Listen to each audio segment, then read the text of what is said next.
जाले प्रखंड के मुरैठा कमतौल में कल घटित हृदयविदारक घटना ने पूरे क्षेत्र को शोकाकुल कर दिया है।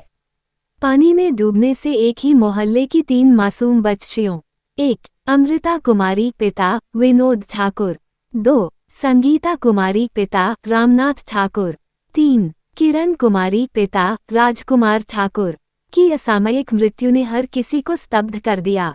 जो है पूरा करप्ट है और सरकार और सिस्टम इन लोगों के साथ मिलकर, जो भी खनन माफिया उनके साथ मिलकर इस तरह की घटना करते हैं, इस तरह से इतना गड्ढा करते हैं जिसकी वजह से जो है वो ऐसी अप्रिय घटना घटती है कि बच्चों को अपनी जान देनी पड़ती है। और गांव घर में किसको पता होता है, बच्चों को नहीं मालूम होता है कि खेत है उसके बीच में कोई गड्ढा है या उसके बीच में मिट्टी काटा गया है जिसके आसपास जाने से उसकी मौत हो सकती है।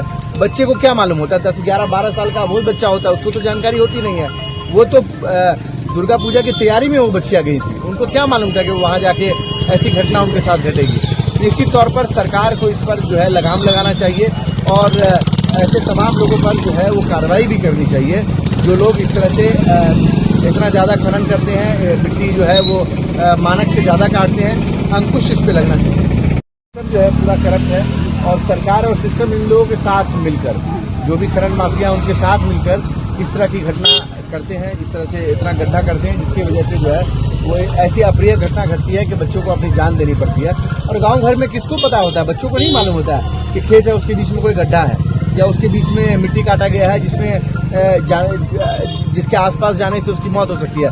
बच्चे को क्या मालूम होता है, 10, 11, 12 साल का वो बच्चा होता है, उसको तो जानकारी होती नहीं है। वो तो दुर्गा पूजा की तैयारी में वो बच्चियां गई थी, उनको क्या मालूम था कि वहां जाके ऐसी घटना उनके साथ घटेगी। निश्चित तौर पर सरकार को इस पर जो है लगाम लगाना चाहिए और ऐसे तमाम लोगों पर जो है वो कार्रवाई भी करनी चाहिए जो लोग इस तरह से इतना ज़्यादा खनन करते हैं, मिट्टी जो है वो मानक से ज़्यादा काटते हैं। अंकुश इस पे लगना चाहिए।